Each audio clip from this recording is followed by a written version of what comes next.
नमस्कार मित्रमैत्रिणींनो. योनी पूजा, धमकी आणि मंतरलेलं पाणी, कफ सिरप म्हणून स्वतःचं वीर्य असलेलं पाणी, स्वतःचं मूत्र, याशिवाय आपल्या भक्तांना करंगळीच्या आधीचं बोट म्हणजे अनामिका कापायला लावणं, हे सगळे प्रकार हा कॅप्टन खरात करत होता हे आता उघड झालेलं आहे. पण आजच्या व्हिडिओत आपण समजून घेऊया की ज्या मुलींनी FIR दाखल केली, तक्रार केली आणि जिच्यामुळे तो अटक झाला, त्या मुलींनी त्या FIR मध्ये नेमकं काय लिहिलंय. तिची FIR वाचल्याच्या नंतर मी सुद्धा थक्क झाली. कालपर्यंत मला सुद्धा प्रश्न होता की इतकं असं काय असेल की वारंवार हा माणूस अन्याय अत्याचार करतोय, तरीही माहिती आहे की मागच्या वेळेला अत्याचार केलाय, आतमध्ये आपल्यासोबत गैरप्रकार केला, तरी सुद्धा कसं काय त्याच्याकडे महिला जात असतील, मुली जात असतील. तर या FIR वरून जी आहे ती त्याची उकल होते. त्या मुलीने त्याच्यात सांगितलं की का विश्वास ठेवला, परत परत का गेलो, काय लॉजिक आहे समजून घेऊया. त्या FIR मध्ये जे काय सांगितलं त्या मुलीनी सांगते. तर सगळ्यात पहिलं म्हणजे FIR ज्या मुलीने दिली तिचे नाव कधीही पब्लिक होऊ द्यायचं नसतं. तुमच्याकडे सुद्धा जर ती FIR ची कॉपी आली तर तिचं नाव, पत्ता, फोन नंबर दिलेला असेल तर ते ब्लॉक करा. पाठवायचं असेल कुणाला तर, कारण मुलीची आयडेंटिटी ओपन होऊ द्यायची नसते असे आपल्याकडे कायदे आहेत आणि तेच मॉरली सुद्धा बरोबर आहे. काय झालं होतं तर ही मुलगी आहे आणि हिने सांगितलं की शिक्षण वगैरे झालं परंतु लग्न तिचं जुळत नव्हतं. लग्न जुळत नाही म्हणून बरेच लोक जसे समस्येत असतात, तर तिचे भाऊजी त्यांना कुठून तरी त्यांनी ऐकलं होतं की असा एक नाशिकच्या सिन्नरजवळचा एक माणूस आहे आणि ग्रह शांती वगैरे करतो, गंडेदोरे देतो, खडे देतो आणि त्याच्यामुळे इफेक्ट होतो असं. आता ते सांगितलेल्या लोकांनी पैसे देऊनच त्याची जाहिरात केलेली असणार आहे. पण भाऊजीला असं वाटलं की खरंच असेल हे. तर भाऊजींनी मग आपल्या मेवणीला ते घेऊन गेले की चल असं असं आहे, आपण तिथे नेऊन दाखवू. भाऊजीसोबत ती तिथे गेली कॅप्टन खरातच्या ऑफिसला. ती सांगते की तिथे गेल्याच्या नंतर त्यांनी तिच्या भाऊजीला केबिनच्या बाहेर ठेवलं, तिला केबिनच्या आतमध्ये ठेवलं आणि भाऊजीला सांगितलं की मला तिच्यासोबत एक पूजा करायची आहे, तिच्यावर प्रयोग करायचा आहे, जो काय असेल त्याचा काळा जादूचा प्रयोग. तर ती मुलगी सांगते केबिनचं मला त्यांनी लॅच बंद करायला लावलं, म्हणजे हे पण मुलीलाच करायला लावायचं मुद्दामून की CCTVमध्ये हे दिसावं की हा मुलीनीच बंद केलेला आहे दरवाजा. ती म्हणाली जसं मी दरवाजा बंद केला त्याने डोळे बंद केले आणि मला सांगितलं की मला तुझं सगळं भविष्य दिसतंय आणि मी तुझं भविष्य सगळं चांगलं करणार आहे, त्याच्यातल्या सगळ्या समस्या दूर करणार आहे. फक्त मी जसं सांगतो तसं तुला करायचं आहे आणि तसं जर तू नाही केलं तर मग चुका होतील, संकटही येतील. आता ह्या मुलीला या महाराजांनी दिला आहे काळा खडा. FIR मध्ये मुलीने लिहिलं आहे आणि तो काळा खडा तिला गळ्यात घालायला लावला. तिने ते घातला. त्याच्यानंतर काही दिवसात तिचं लग्न ठरलं. आता मी तर म्हणते काय काळा दोरा घातला म्हणून तिचं लग्न ठरलेलं नाही आहे. या गोष्टी योगायोगाने मे बी तिने काळा दोरा घातला नसता, त्याच्याकडे गेली नसती तरी त्याच वेळेला ठरलं असतं. तिचं लग्न ठरलं, साखरपुडा झाला. तर साखरपुडा झाल्याच्या नंतर तिला असं वाटलं की बाबा हे काय काढून ठेवलं, ते काय आपण इतके सगळे मानत नसतो ना काय. तर तिला असं वाटलं की ठीक आहे दिलं असेल, काढून ठेवलं तिने. तर ती म्हणते की तो खडा काढल्याच्या नंतर काही दिवसानंतर वाद निर्माण झाले त्या मुलासोबत ज्याच्यासोबत साखरपुडा झाला होता आणि या वादामधून असं झालं की त्यांनी लग्न कॅन्सल केलं. लग्न कॅन्सल केल्यामुळे घरचे परत चिंतेमध्ये आले. परत त्या कॅप्टन खरातकडे तिला घेऊन गेले की बाबा हिचं लग्न मोडलं. त्या कॅप्टननी विचारलं काय केलं होतं तू, कधीतरी काढलं होतं का. मग तिने सांगितलं हां मी 1-2 वेळा काढलं होतं. झालं. त्याला तेव्हाच बरोबर चान्स मिळाला. हां तू माझं ऐकलं नाही म्हणून असं झालं. काय नाही ठीक आहे, आता मी सांगतो तशी थोडीशी तपश्चर्या अवघड आहे, पण ते केलं तर तुझं लग्न होणार. मग यावेळेला त्या माणसाने सांगितलं की 11 नारळ घेऊन खंडोबाच्या मंदिरात जायचं आणि त्या ठिकाणी जाऊन तो एक खडा दिला त्यांनी, पिवळा पुष्कराज, आणि म्हणलं की हा खडा तू घालायचा गळ्यामध्ये. त्या खड्याची किंमत त्या मुलीनी 50,000 इतकी चुकवली. FIR मध्ये हे नोंदवलेलं आहे, 50,000 रुपये. गावकरी सांगतात हा 100-200 रुपयाला तो खडा आणत असेल कुठून तरी. 50,000 रुपये दिले, तो खडा ती घालायला लागली. ती म्हणते की काही दिवसानंतर असं झालं, म्हणजे 1-2 वर्षांनी तिचं लग्न ठरलं आणि लग्न ठरलं म्हणून मग ती परत त्या कॅप्टनकडे गेली. आणि या वेळेला मात्र त्या माणसाने लग्न झालं, म्हणजे लग्न झालेलं नव्हतं, लग्न जुळलं होतं फक्त हे सांगायला गेलं तर त्यांनी त्या दोघांचे हात बघितले आणि हात बघून सांगितले की ठीक आहे तुमचं लग्न व्हायचं आहे, परंतु तुमच्या ह्याच्यात काहीतरी हे आहे, दोष आहे, ते तुम्हाला सॉल्व्ह करावे लागतील. त्याच्यासाठी तुम्हाला पूजा घालावी लागेल. तुम्ही ह्या आमच्या मंदिरामध्ये येऊन अशी अशी पूजा घाला, नाही तर अडचणी वाढत राहतील. एका आठवड्यानंतर हे सगळे लोक पूजा करायला त्या गावामध्ये गेले, जिथे या महाराजाचं घर आहे, त्याचं मंदिर आहे. गेल्याच्या नंतर इथं फक्त त्या मुलीला आतमध्ये परत त्या केबिनमध्ये बाहेर नवऱ्याला बसून ठेवलं, मुलीला आतमध्ये, कारण की म्हणे तिच्यामध्ये जास्त दोष आहे. लॅच बंद करायला लावला. तांब्याच्या भांड्यामध्ये पाणी घेतलं. ते पाणी तिला सांगितलं की डोक्यावर धर. मग त्यांनी काहीतरी मंत्र पुटपुटले आणि ते पाणी तिला प्यायला लावलं. तिने त्या FIRमध्ये लिहिलंय ते पाणी इतकं कडू होतं, इतकं विचित्र होतं, मला मळमळल्यासारखं झालं. पण तो माणूस म्हणला की जितकं जास्त पाणी पिशील तेवढं तुला फळ चांगलं मिळेल. आता फळ मोठे मिळणार म्हणल्यावर तिने पाणी पिलं. डोक्यावर भांडं, परत ते डोक्यावर कलश ठेवायला लावला. त्यांनी सगळे लाईट बंद केले. डोक्यावर कलश म्हणजे बाई दोन्ही हात असे बरोबर वरती धरते, तेव्हा ती स्वतःचा डिफेन्स नाही करू शकत. त्यावेळेला त्या माणसाने लाईट बंद केले आणि तिच्या कानामध्ये पुटपुटला की मी कृष्णाचा अवतार आहे, मी कृष्णाचा अवतार आहे आणि तू माझी राधा आहेस. असं सतत तिला दोन्हीकडून तो बोलत राहिला. ती मुलगी म्हणते की मी हिप्नोटाईज झाल्यासारखं, मला कळलंच नाही काय करू.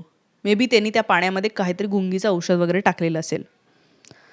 तू माझी राधा आहेस. आणि त्यांनी जबरदस्ती तिला टच केला, स्पर्श केला, अब्रूवर गाला घातला आणि तिच्यासोबत काय व्हायला पाहिजे तिने सांगितलं की तिचा त्या ठिकाणी हे झाला, बलात्कार झाला. लग्न झाल्याच्या नंतर ते झालं. त्याच्यानंतर त्यांनी सांगितलं की हे कोणालाच सांगायचं नाही, हे जर तू कोणाला सांगशील तर तुझा होणारा नवरा तो सुद्धा मरून जाईल, तुमचं लग्न कधीच होणार नाही आणि तुमच्या आयुष्यात सगळे वाईट दिवस येतील.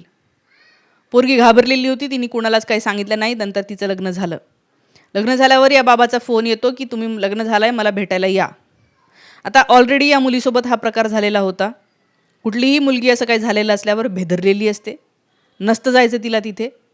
पण ह्या बाबांनी तिला हेही सांगितलं होतं की हे जे काही आहे माझ्याकडे CCTV फुटेज आहे, व्हिडिओ आहे, तू जर कोणाला सांगशील तर मी हे फोटो दाखवील आणि सांगेल की ह्याच मुलींनी दार लावलं होतं आणि हीच मुलगी सगळं करत होती. बघा, म्हणून लग्न झाल्याच्या नंतर ही परत गेली. नवऱ्याला घेऊन यायला सांगितलं. नवऱ्याचे आणि तिचे परत दोन्ही हात बघितले आणि सांगितलं की तुमच्या या ह्याच्यावरून लक्षात येतं आहे की लग्नामध्ये तुम्हाला कोणीतरी नजर लावली, ती नजर काढावी लागेल आणि तुमच्या जीवाला या नजरेमुळे धोका आहे असं सांगितलं. आणि ही नजर काढायसाठी म्हणून त्यांनी काय केलं तर एक प्लास्टिकची पाण्याची बॉटल दिली म्हणे.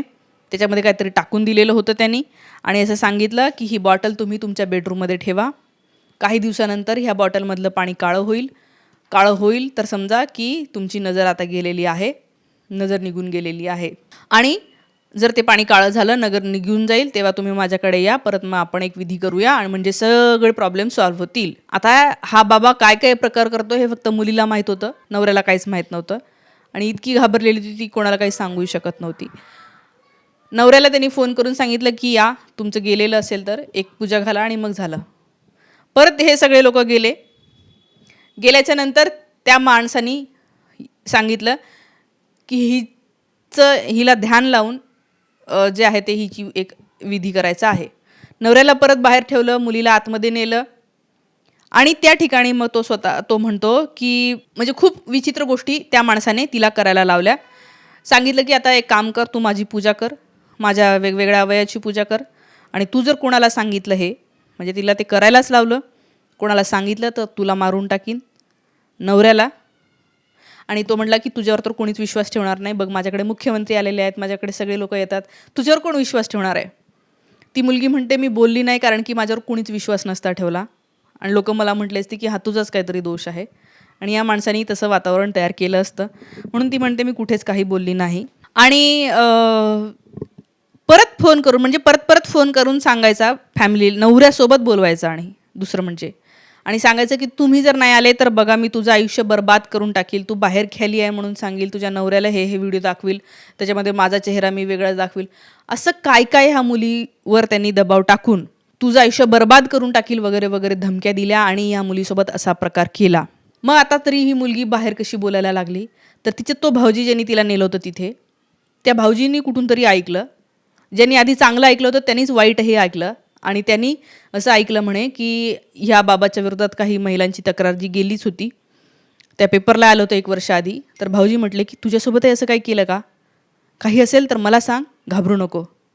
असं कोणीतरी एक व्यक्ती, एक पुरुष पाहिजे असतो प्रत्येक महिलेच्या आयुष्यात, जो तिला हे म्हणेल की हे बघ तुझ्या आयुष्यात कुणी किती वाईट केलेलं असू दे, नवऱ्याने सुद्धा हे म्हणायला पाहिजे की काहीही समजा केलं एखाद्या माणसाने तुझ्या आणि तुला जर नाही बोलता आलं तरी काळजी करू नकोस, मला तू नीट सांग. आणि अशा वेळेला जेव्हा महिला सांगते तेव्हा तिच्यावर विश्वास ठेवायला पाहिजे, तिच्यावर न रागवता. जर का तुम्ही रागवला तर ती पुढचं सांगणार नाही, त्यामुळे तिच्यावर न रागवता, न बोंबलता तिचं ऐकून घ्यायला पाहिजे आणि तिला हे म्हणायला पाहिजे की ठीक आहे. कारण मी तुम्हाला सांगते की ह्या मुलीच्या या सगळ्या स्टोरीवरून कळतंय, जेव्हा बाईला हे सांगण्यात येतं की तुझा नवरा मरून जाईल, तुझ्यावर काहीतरी कोप होईल, तेव्हा ती घाबरून गेलेली असते अहो.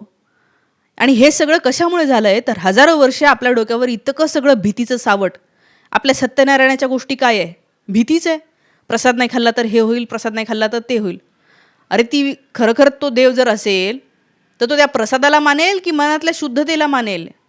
की ही व्यक्ती शुद्ध म्हणायची आहे, नाही खाल्ला प्रसाद, नाही जोडला एखाद्या वेळेला हात, चालते. मी म्हणते की जो खरोखर असा जो ईश्वरी असतो त्याला कुठल्याच प्रसादाची, कुठल्याच मंत्राची, जादू टोण्याची, कशाचीच गरज नसते. हे मी परत परत सांगते आहे. पण ह्या मुलीला त्या भाऊजींनी आधार दिला आणि तिने सगळं सांगितलं. त्याच्या विरोधात तक्रार झाली, त्याला अटक झालेली आहे. या सगळ्याच्यावरून काय कळतंय तर त्याच्याकडे जाणारे लोक, त्यांना हा आधीच त्यांचे, कारण की रेकॉर्डिंगही करून ठेवायचा, ते रेकॉर्डिंग दाखवत असेल आणि म्हणा हे बघ तुझं सगळं आहे, तू जर का माझ्या विरोधात गेली तर हे मी पब्लिक करेल. आणि घाबरणारे असतात खूप लोक. तर काही लोक असे पाहिजे. मी तर म्हणते तुम्ही महिलांना सांगा, तुमच्या बायकांना, की समजा तुला कोणी अशी धमकी दिली की तुझे हे फोटो, हे व्हिडिओ मी व्हायरल करेल, तर तुम्ही तुमच्या मुलींना, महिलांना सांगून ठेवा की त्याला सांग बाबा तुला काय व्हायरल करायचं कर, माझ्या घरच्यांचा माझ्यावर पूर्ण विश्वास आहे आणि घरच्यांनी तिच्यावर पूर्ण विश्वास ठेवावा आणि तिला साथ द्यावी. आज या मुलीच्या FIR जे काही आलं आहे धक्कादायक आहे हे सगळं. अनेक मुलींच्या योनी पूजा त्यांनी केलेली आहे, म्हणे तुझ्या योनीमध्ये दोष आहे. काही महिलांसोबत ते वेगवेगळ्या टेस्टरच्या वायरनी तो टेस्टिंग करायचा, बॉडीचं टेस्टिंग, वेगवेगळ्या ठिकाणी स्पर्श करायचा, इथे तुझा प्रॉब्लेम आहे. अत्यंत विकृत, अत्यंत घाणेरडे ज्याला म्हणूया. आणि पोरी ते कुठे बोलूही शकणार नाही अशा प्रकारे, कारण की घरच्यांनीच नेलेलं असायचं त्यांना. हे सगळं जे काय बाहेर येत आहे हे भयंकर आहे आणि आपल्या महाराष्ट्राला याच्यापासून वाचवण्याची खूप मोठी गरज आहे. तुम्हाला काय वाटतंय? असं कुणाबरोबर झालं असेल, घडत असेल, कमेंटमध्ये सांगा. मला मेल करूनही कळवू शकता. काही मुली बोलू नाही शकत घरच्यांना, तर मला सांगा. मी ईमेल ID पहिल्या कमेंटमध्ये देते. थांबते. धन्यवाद.